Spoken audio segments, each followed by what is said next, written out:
Baker TV, the home of truth. Wananchi kujua ya kwamba wewe kujifanya kana kwamba wewe ni askari polisi, kujifanya wewe ni daktari, kujifanya wewe sijui unafanya na shirika lipi la kiserikali, na wewe sio, hauna stakabadhi, haujasajiliwa na makundi kama hayo.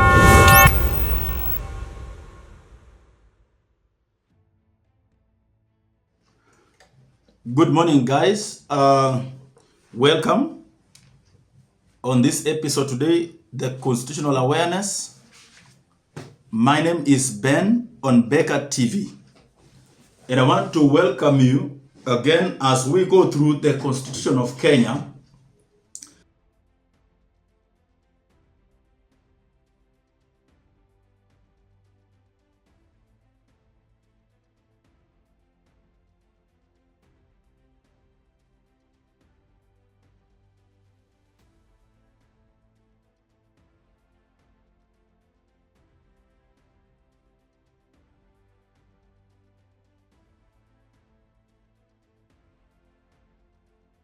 State organs at both levels of the government. The Constitution, in its writings, you see, it says that this Constitution of Kenya is the supreme law of the Republic of Kenya, and it binds every person, everyone, and all state organs at both levels of government. What it means is that if you have an organization and you are drawing a constitution of that organization or that entity, just know that this is the supreme law of the land, and your constitution must be in line with this one.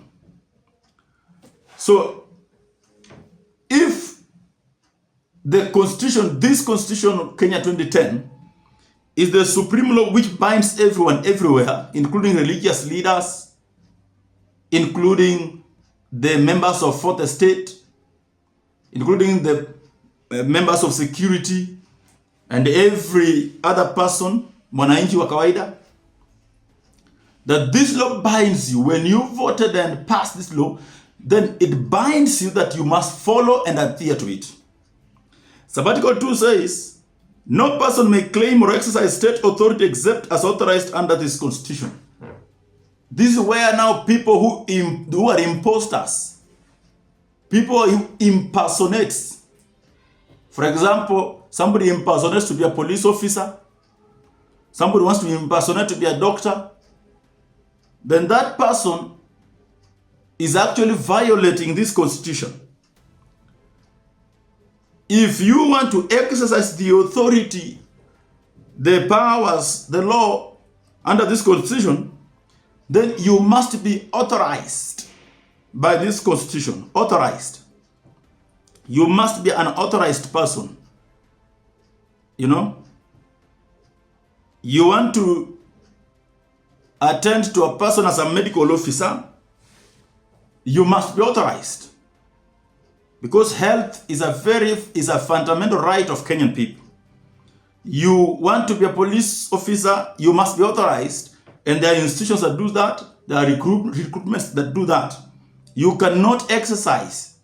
You want to claim that you are a state officer, yet you are an imposter. You are impersonating to be something else, somebody who you are not. Article 3 says, the validity or legality of this Constitution is not subject to challenge by or there before any or other state organ. In other words, you cannot go and appeal this Constitution in any other court.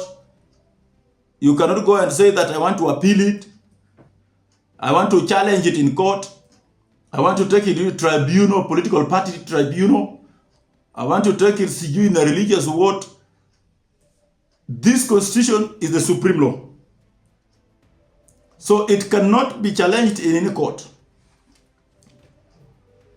In fact, this constitution is the one that governs the constitution, the court. It gives the court authority to exercise its mandate. So all other state organs, they exercise their authority under this constitution. Article 4, Article 2, Article 4, it says, any law, including customary law, that is inconsistent with this constitution is void to the extent of the inconsistency, and any act or omission is contravention in contravention of this constitution is invalid. Therefore, if there is any law that people bring into being, that enact, that is not in line with this constitution, can be a religious constitution, can be an Islamic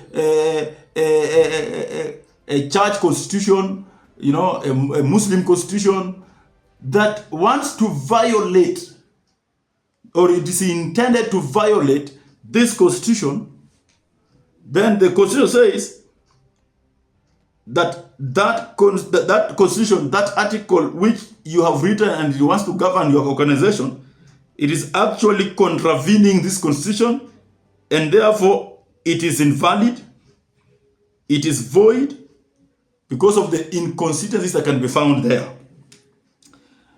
Article 5 says the general rules of international law shall form part of the law of Kenya.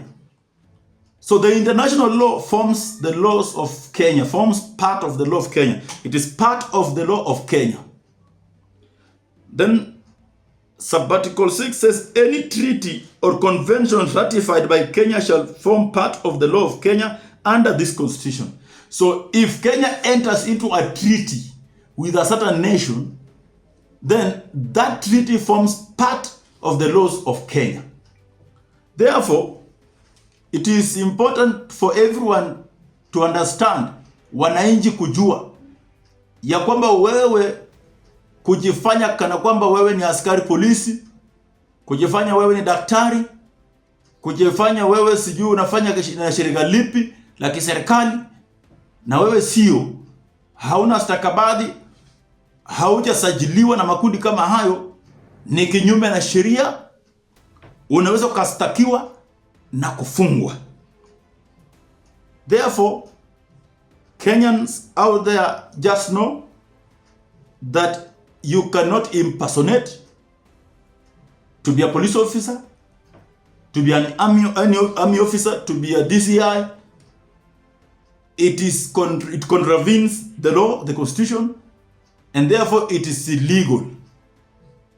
You will be arrested, you will be jailed to have contravened, to have violated the constitution of Kenya. Also, you cannot just leave this country and go somewhere in another country and claim you are the person you are not. It is illegal. That amounts to impersonation. So you cannot exercise, you cannot say I represent this organization, this ministry of government in a certain nation when you are not. It contravenes the constitution. So be aware of that you can be jailed, found exercising the mandate that is not yours. You have not been authorized by this constitution. So thank you very much. Let us meet in the next episode. This has been Ben from Beka TV. And I want to invite you to like, subscribe, share, so that when we upload, you'll be the first person to get this video. Thank you very much.